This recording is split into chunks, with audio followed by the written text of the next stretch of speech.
সিনেমার ভেতরে লাশ পোড়ানোর যে চিত্র দেখেছি সেটা মুসলমানের লাশ না, ওইটা বিধর্মীর লাশ। আমগর ধর্মে মুসলমানের লাশ পোড়ানো হয় না রে বাবা। আমাদের ধর্মে ধার্মিক বান্দাকে কাফনে সাজায়া, আতর গোলাপ দিয়া তাকে সাজায়া, আমাদের কাবা, বাইতুল্লাহ, মক্কা মুআজ্জমায় যেটা রয়েছে, মুসলমানকে কাবার দিকে ফিরায় শোয়া দেওয়া হয়। তাকে মুসলিম কবরস্থানে দাফন করে মাইয়িতকে আল্লাহর জান্নাতে ছেড়ে দেওয়া হয়। আর তাকে ছাড়ার সময় বলা হয় মিনহা খালাকনাকুম ওয়া ফিহা নুঈদুকুম ওয়া মিনহা নুখরিজুকুম তারাতান উখরা। হুজুর এগুলো বলতেছে বাবারে, এভাবে মুসলমানের লাশ দাফন করা হয়। মুফতি সাহেব জানাজা পড়ালেন, মাইয়িতের ছেলে জার্মান থেকে এসেছে জানাজায় শামিল হতে। মাইয়িতের ছেলে সন্তানগুলাও দাদার জানাজা পড়তে এসেছে, দাফনে এসেছে। দুঃখজনক চিত্র যেটা, সেটা হলো এই, জানাজা যখন শেষ হয়েছে তখন এই নাতিটা বাবাকে জিজ্ঞাসা করতেছে, আব্বা দাদুর জানাজা তো শেষ হয়ে গেল, এখন কি দাদাকে পোড়ায়া দেওয়া হবে? নাউজুবিল্লাহ, আরো আস্তে করে বলেন, বুঝেনি নেই মনে হয়। কে জিজ্ঞাসা করতেছে? মুসলিম ঘরের নাতি তার দাদা সম্পর্কে তার পিতাকে জিজ্ঞেস করছে, ও আব্বা জানাজা তো পড়লে, কাফনে তো সাজালে, এখন কি আমার দাদুকে আগুনে পোড়ায়া দিবে? এটা জিজ্ঞাসা করতেছে। বাবা সন্তানের মুখ চেপে ধরেছে, মুখ চেপে ধরে বলে, বাবারে, সিনেমার ভেতরে লাশ পোড়ানোর যে চিত্র দেখেছি সেটা মুসলমানের লাশ না, ওইটা বিধর্মীর লাশ। আমগর ধর্মে মুসলমানের লাশ পোড়ানো হয় না রে বাবা। আমাদের ধর্মে ধার্মিক বান্দাকে কাফনে সাজায়া, আতর গোলাপ দিয়া তাকে সাজায়া, আমাদের কাবা, বাইতুল্লাহ, মক্কা মুআজ্জমায় যেটা রয়েছে, মুসলমানকে কাবার দিকে ফিরায় শোয়া দেওয়া হয়। তাকে মুসলিম কবরস্থানে দাফন করে মাইয়িতকে আল্লাহর জান্নাতে ছেড়ে দেওয়া হয়। আর তাকে ছাড়ার সময় বলা হয় মিনহা খালাকনাকুম ওয়া ফিহা নুঈদুকুম ওয়া মিনহা নুখরিজুকুম তারাতান উখরা। হুজুর এগুলো বলতেছে বাবারে, এভাবে মুসলমানের লাশ দাফন করা হয়। বাপ বেচারা শর্মিন্দা হয়ে কানবার লাগছে, হায় রে, হিন্দি ছবি দেখায়া দেখায়া বিধর্মীর লাশ পোড়ানোর চিত্র দেখাইলাম, কিন্তু নিজের সন্তানকে এতটুকু দিন শিখাইলাম না যে সে তার বাবার লাশ কেমন করে দাফন করে, তার বাবাকে কেমন করে সে কবরে রাখবে। এতটুকুন ইলিম কিন্তু বর্তমান যুগের ডিজিটাল মুসলমানের নাই।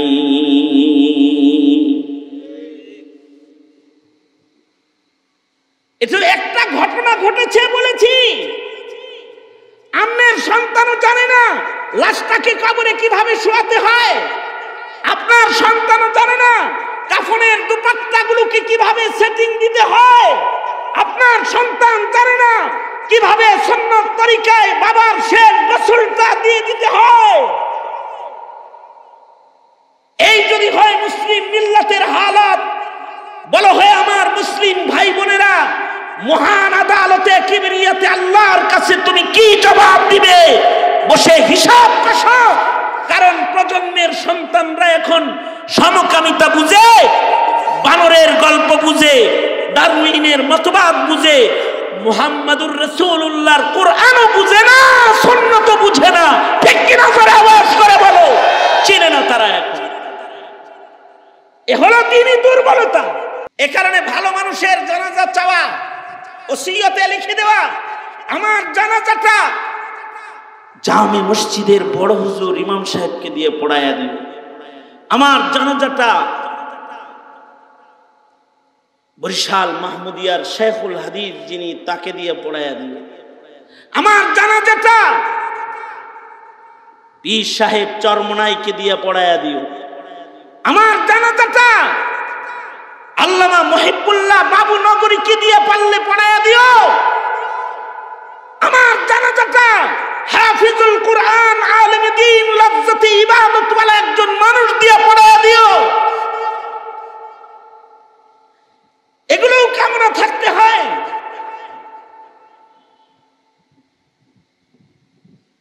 কারণ মুমিনের ছোটখাটো ক্ষুধা ভীতিও যদি আল্লাহর কাছে কবুল হয়, এইটার কারণে আল্লাহ তাআলা মুমিনের জিন্দেগীর গুনাহ মাফ করে দেন।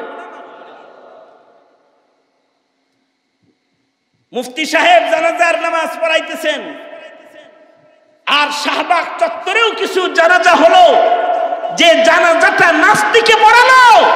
ও মুসলমান, বলো এই মাইয়িত কোথায় গেল? চিন্তা করে দেখেছো নাকি? ওই গেল। এক বাচ্চা মরার আগে বলতেছে তার বাবাকে, হযরত বরা রাদিয়াল্লাহু আনহুকে তার সন্তান বলতেছে, আব্বা আমি মরে গেলে, মদিনায় কেউ মারা গেলে তো নবীর জন্য অপেক্ষা করা হয়, নবীজি তার জানাজা পড়াবে। আরে এই গোষ্ঠী একটা মুনাফিকেরও ছিল। বুখারী শরীফ বলতেছি আমি, মুনাফিক আব্দুল্লাহ ইবনে উবাই ইবনে সুলুল, রাইসুল মুনাফিকিন, মুনাফিকের সরদার, সে তার সন্তানদের কয় কি, বাবারে আমি মরে গেলে আমার জানাজাটা মুহাম্মাদুর রাসূলুল্লাহ সাল্লাল্লাহু আলাইহি সাল্লামকে দিয়ে পড়াইস। বুখারী শরীফ। অন্য হাদিসের কিতাবে তো আরো অনেক কিছু আছে। ছেলে কিন্তু সাহাবী, বাপ তো মুনাফিক। আব্দুল্লাহ ইবনে আব্দুল্লাহ ছেলে যেটা, এ হলো সাহাবী, বড় পুখতা সাহাবী। এই সাহাবী তো বলে ফেললো বাবারে, হ্যাঁ সারা জনম নবীর বিরোধিতা করছে, হযরত আয়েশাকে তোহমত তুমি দিছো বাবা, আল্লাহর তুমি গালি পর্যন্ত প্রদান করেছো, তোমার কথা কোরআনে কারিমে নাজিল হয়েছে, কিভাবে জানাজা পড়তে চাও তুমি? তোমার মতো বড় আসামি আছে নাকি? ছেলে বলতেছে বাবারে। আর আজব বাবা, মুনাফিক হলে কি হইব? হুশ হাওয়াজ। সেই যুগের মুনাফিকেরও হুশ হাওয়াজ ছিল, এই যুগের মুমিনের ওই হুশ হাওয়াজ গুলা নাই, মুমিনেরও নাই, ইমানদারেরও নাই। মুনাফিকদের সর্দার আব্দুল্লাহ ইবনে উবাই ইবনে সুলুল বলে, বাবারে আমি আসামি যত বড়, তোর নবী দয়ালু তত বড়। দয়ার নবী তো, মায়ার নবী তো। আমি মুনাফিক হলে কি হইব? তুই বলতে দেরি হবে, আমার জানাজা অস্বীকার করার মতো শক্তি তিনি পাবে না। তিনি তো রহমতিল দয়াল নবী, আসলেও নবী দয়াল নবী। তায়েফে আল্লাহর রাসূলকে যখন মার দিতেছে আর রক্ত দেখে আল্লাহ নিজে গুসা হয়ে জিবরাইল পাঠায়া দিয়ে যখন বলতেছে, বন্ধু হে আমার নির্দেশ, জিবরাইল বলে আল্লাহ বলছে আপনি অনুমতি দিলে যারা আপনাকে পাথর মেরেছে, দুই পাহাড়ের চিপা দিয়ে এখন তাদেরকে মাটির সাথে মিশিয়ে দেওয়া হবে, খালি অনুমতিটা দেন। মুহাম্মাদুর রাসূলুল্লাহ সাল্লাল্লাহু আলাইহি ওয়াসাল্লাম একদিকে জিবরাইল আইছে, দুই পাহাড় দিয়ে চাপা দিয়ে মারতে, আল্লাহর রাসূল জিবরাইলের কথা না শুনে ডাইরেক্ট বলে, আল্লাহ তুমি না দ্বীন নিয়ে আমাকে পাঠায়েছো, তোমার দ্বীন আমি কার কাছে নিয়ে যাব? ওরা মরে গেলে ওগো আল্লাহ ওরা বুঝে নাই, চিনে নাই, ওগরে মাফ করে দাও। এই নবী তো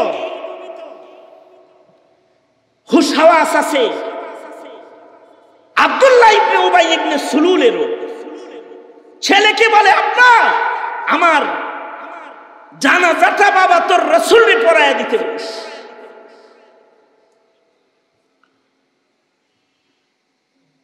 আব্দুল্লাহ ইবনে উবাই ইবনে সুলুল সাহাবী। আব্দুল্লাহ ইবনে আব্দুল্লাহ আল্লাহর রাসূলকে যায় বলে নবীজির কাছে হাঁটু গেড়ে গিয়ে বসে গেছে। যা আল্লাহর রাসূলের হাত ধরে বলতেছে আল্লাহর নবী আমি আমার বাবাটাকে না নিজের হাতে ডইলা ডইলা আমি গোসল দিছি।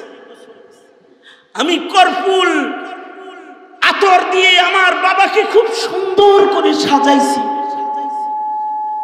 ও আল্লাহর নবী আমি তাকে কাফনে সজ্জিত করে তার লাশটাকে প্রস্তুত করেছি জানাজার জন্য। আমার বাবার আবদার ছিল আপনি যদি জানাজাটা পড়াইতেন।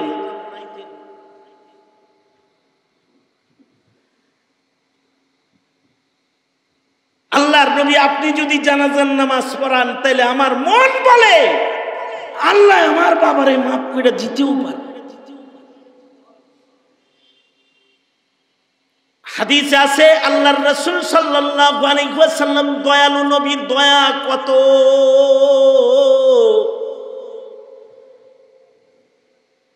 আল্লাহর রাসূল সাথে সাথে উঠে দাঁড়ায় গেছেন জানাজা পড়াইতে যেতে। হযরত ওমর বলে সরকার গো সূরা মুনাফিকুন যার ব্যাপারে নাজিল হইছে তার জানাজাও পড়াইবেন। আল্লাহ না বলছে 70 বার যদি তার জন্য ইস্তেগফার করা হয় তারপরেও আল্লাহ তাআলা মাফ করবেন না। 70 মাররা। আল্লাহর রাসূল ওমরের কথার উত্তরে বলে আল্লাহ 70 বার বলছি, প্রয়োজনে আমি 70-এর চাইতে বেশি করে আল্লাহর কাছে তার জন্য মাপ চাবো। তাও আমি জানাজার নামাজ পড়াইমু।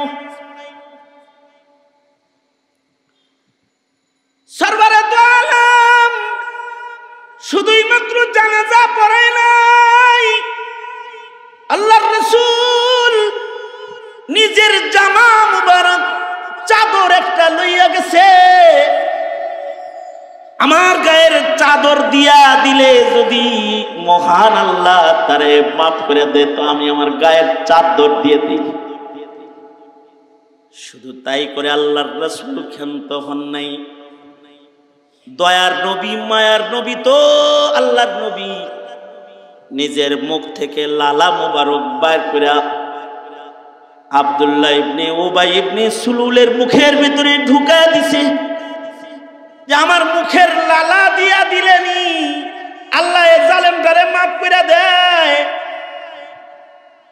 আর মানে মুহাম্মাদুর রাসূলুল্লাহ সাল্লাল্লাহু আলাইহি ওয়াসাল্লাম একটা মুনাফিক দোজখের আগুনে যাক, এটা আল্লাহর নবী চাইতেছে না, কারণ দোজখ যে কেমন আল্লাহর নবী নিজের চোখে দেখে আসছে।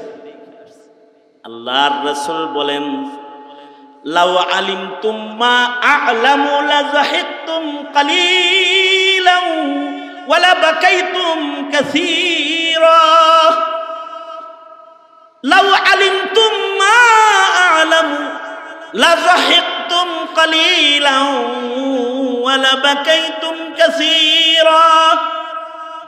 আল্লাহর নবী বলেন সচক্ষে আমি যা দেখাইছি উম্মতরা রে তোরা যদি ওইটা একবার দেখতি হাসতে পারতি না, খালি তোরা কাঁদতি, তোদের মুখে হাসি আসতো না। তোরা শুধু আল্লাহর কাছে হাত তুলে বলতি মহান আল্লাহ আপনার কাছে দোজখ থেকে আমি মাফ চাই। ওগো আল্লাহ কবরের আযাব থেকে আপনার কাছে আমি পানাহ চাই। ওগো আল্লাহ আপনার বিচারের আদালতে আপনার মায়া মমতা চাই। তোরা যদি নিজের চোখে দেখতি যা আমি দেখছি। আল্লাহর রাসূল দোজখের গর্জন দেখে এসেছেন, জাহান্নামের ভয়ঙ্কর লেলিহান শিখা আল্লাহর নবী দেখে আসছেন। আল্লাহর নবী চান না, আল্লাহর নবী চান না যে একটা মুনাফিক ওই দুজকের আগুনের ভিতরে পইরা যাক। এ কারণে আল্লাহর নবী নিজের মুখের লালা পর্যন্ত বের করে আব্দুল্লাহ ইবনে উবাই ইবনে সুলুলের মুখে লাগাই দিছেন। কিন্তু আল্লাহ তাআলা তো যাদের দিল খারাপ হয় তাদের উপর খুব শক্ত। আল্লাহ কয়, বন্ধু সাবধান, আজকে থেকে নিষেধ করে দিলাম, যা করেছেন করেছেন, কোনো মুনাফিককে আমি মাফ করব না। সামনে থেকে আপনার জন্য বিধান, কোনো মুনাফিকের জানাজা জীবনে পড়বেন না। ওয়ালা তাকুম আলা কবরিহি, জানাজা তো পড়া দূরের কথা, কোনো মুনাফিকের কবরের পারে দাঁড়াইয়া কখনো জিয়ারত করবেন না। আল্লাহর পক্ষ থেকে নিষেধাজ্ঞা এসে গেছে। ঘটনা বলার দ্বারা মাকসাদ আমার এটা ছিল, আব্দুল্লাহ ইবনে উবাই ইবনে সুলুল ভালো মানুষের জানাজা চাইছে। তবে একদিনে এই দিন শিখানো সম্ভব নয়। দিন শিখার জন্য সাধনা করতে হয়, দিন বুঝতে চিল্লা লাগাইতে হয়, ছাল লাগাইতে হয়। দিন বুঝতে বছরের পর বছর মাদ্রাসায় পড়তে হয়। দিন বুঝতে হক্কানি পীরের কাছে বায়াত হইয়া সারা জিন্দেগি কাটায়া দিতে হয়। দিনের কিছু বুঝ গ্রহণ করতে আল্লাহওয়ালাদের সোহবতে বসে জিন্দেগি কোরবান করতে হয়। দিন এত সস্তা জিনিস নয়। মাই ইউরিদিল্লাহু বিহি খায়রান ইউফাক্কিহু ফিদ্দীন। আল্লাহ তাআলা দিনের বুঝ আল্লাহর পছন্দের বান্দা ছাড়া কাউরে দেন। যাদের আল্লাহ তাআলা পছন্দ করে তাদের আল্লাহ তাআলা দিনের বুঝ দিয়ে দেয়। দিনের পরিপূর্ণ বুঝবে, তারপরে দিনের উপরে চলা, এটা মহা কঠিন জিনিস। সাহাবীরা বলে, আল্লাহর রাসূল গো, আখিরি জামানার দুর্বল না, তাইলে দিনের উপরে চলবে কেমন? আল্লাহর রাসূল সাল্লাল্লাহু আলাইহি ওয়াসাল্লাম একটি সহজ বক্তব্য বলে দিয়ে গেছেন, মা আনা আলাইহি ওয়া আসহাবি, যে আমার আর আমার সাহাবীদের অনুকরণ করবে তারা দ্বীনের উপরে চলতে পারবে। এত শিক্ষা এত বুঝা তো সবার জন্য সম্ভব না, কিন্তু রাসূল এবং সাহাবীরা কেমনে দ্বীন মেনেছে দেখে দেখে দেখে দেখে নকল করা সহজ। ওই কথাটাই আল্লাহ কোরআনে কারিমে বলে, কাদের মানবা দ্বীনের জন্য? কিভাবে তুমি দ্বীন মেনে জান্নাতে যাবা? তাহলে শোনো, মুহাম্মাদুর রাসূলুল্লাহ, মুহাম্মাদুর রাসূলুল্লাহ ওয়াল্লাযীনা মা'হু আশিদ্দাউ আলাল কুফফার ওয়াল্লাযীনা মা'হু আশিদ্দাউ আলাল কুফফারি রুহামাউ বাইনাহুম তারাহুম রুকআন সুজদান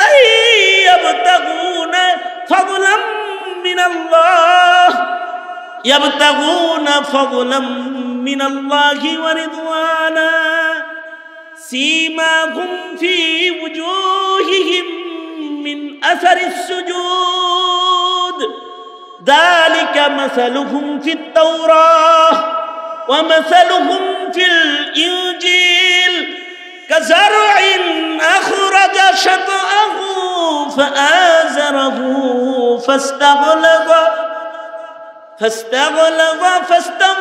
على سوقه يعجب الزراع ليغيظ بهم الكفار وعد الله الذين آمنوا وعملوا الصالحات منهم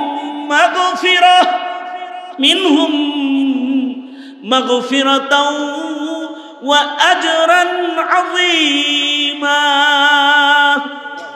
আল্লাহ তাআলা বলেন, দ্বীন মানতে আমার নবীরে মানবা আর আমার নবীর সাহাবীদের মানবা। আমার নবীর সাহাবীরা যে আমল যেমনে করেছে, বা শিক্ষা টিক্ষা বুঝা সব রেডি করতে নাই পারবা, তাহলে সাহাবীরা যেমনে করেছে অমনে তুমি খালি কইরা দিনের উপরে চলে যাও।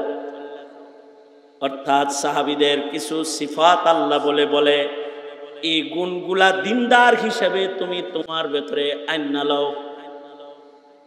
সাহাবীরা সবাই বড় আলেম ছিলেন না, সাহাবীরা সবাই শিক্ষিত ছিলেন না, সাহাবীরা সবাই ফকিহ ছিলেন না, কিন্তু দ্বীনের উপরে সাহাবীরা এত অটল অনড় ছিলেন যে রাদিয়াল্লাহু আনহুম ওয়া রাযু আনহু, যে কারণে রাসূল বলেন আসহাবি কান নুজুম বিআইহিম ইক্তাদাইতুম ইহতাদাইতুম। আমার সাহাবীরা তারকার মতো, সাহাবীদের যারা মানবা, যে কোনো একজন সাহাবী মানলেও তোমরা হিদায়াতের উপরে উঠে যাইবা।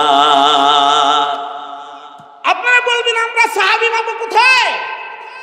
আমরা সাহাবী দেখি নাই, কিন্তু আমাদের বাপ দাদাদের কেউ সাহাবী দেখেছে, সে তাবেঈ হয়েছে। আমরা তাবেঈ দেখি নাই, কিন্তু আমাদের বাপ দাদাদের কেউ তাবেঈ দেখে তাবেঈ হয়েছে। আমরা তাবেঈ দেখি নাই, কিন্তু আমাদের বাপ দাদার কেউ তাবেঈ দেখেছে, আইম্মায়ে মুজতাহিদিন দেখেছে, মুহাদ্দিসিন দেখেছে, ওলিয়ে কেরাম বুজুর্গানে দ্বীনদেরকে দেখেছে, যে ধারায় ধারায় উম্মতের ইমাম, উম্মতের আলেম, উম্মতের উলামা, যাদেরকে আল্লাহ তাআলা মুসালসাল সানাদান সাহাবী দেখার দৌলত দান করেছে। তুমি সাহাবীকে তাদের ভেতরে তালাশ করো। তোমার যদি বুঝে না আসে, ফাসআলু আহলাদ যিকরি ইন কুনতুম লা তা'লামুনা বিল বাইয়িনাতি ওয়াজ জুবুর। যেই মৌলবী জানে তাকে দেখে তার নকল করে চলো। কিন্তু তুমি সুইপারের চাকরি সৌদি আরবে কইরা কয়টা হাদিস শিখা নিজে সুইপার নামের চাকরি করে বাংলাদেশের মাটিতে দু চার শব্দ আরবি শিখে মৌলবীর সাথে হকদারি করার জন্য মাঠে আসবে না, কিন্তু তাইলে তুমি হবা ফাত্তা, তুমি হবা ফাত্তা। মুহতারাম হাজিরিন, সঙ্গত কারণে দ্বীন দরকার, দ্বীনের উপরে চলা দরকার, দ্বীনের উপরে উঠা দরকার, সমাজকে দ্বীনের উপরে উঠানো দরকার। রাস্তা বিকল্প উলামাদের সোহবত ব্যতীত অন্য কোনোটা খোলা নাই। গবরে পদ্ম ফুল পাওয়া যায়, কিন্তু ও পদ্ম ফুল দিয়ে সব করা যায় না। ফুলের আসল খুশবু আনতে বাগানেই ঢুকতে হয়, কাঁঠার আচরি খেতে হয়, তবেই খুশবু পাওয়া যায়, তবেই ফুল বাগানের আসল স্বাদ আস্বাদন করা যায়। গবরে পদ্ম ফুল দেখে পদ্ম ফুলের পিছনে ঢুকলে গবর দিয়ে শরীর নাপাক হয়ে যায়, শরীর নাপাক হয়ে যায়। এ কারণে দ্বীন ও দ্বীনের বাজারে গিয়ে খুঁজতে হয়, দ্বীনের বাজার থেকেই দ্বীন শিখতে হয়। মিল্লাতের এই আইম্মারা, ইমামরা হলো দ্বীনের বাজার, তাদের কাছ থেকে দ্বীন শিখার আহ্বান রইল। পদ্ম ফুলের কাছে নয়, গবরের পদ্ম ফুলের কাছে নয়। বুঝে আসে তো? বুঝলে তো বুঝে আইছে, না বুঝলে কচু গাছের লোকে ফাঁসি দিয়ে মরতেই বলবে, এছাড়া আর কোনো লাইন নেই। আল্লাহ তাআলা সহি বুঝার তৌফিক দান করুন। আওয়াজ করে জোরে বলেন আমিন। ইনশাআল্লাহ উলামায়ে কেরাম যেখানে আমরা আছি, জোরে আওয়াজ করে বলেন আলেম উলামা যেখানে, আলেম নাই যেখানে, আলেম উলামা যেখানে, আল্লাহ কবুল করুন আমিন।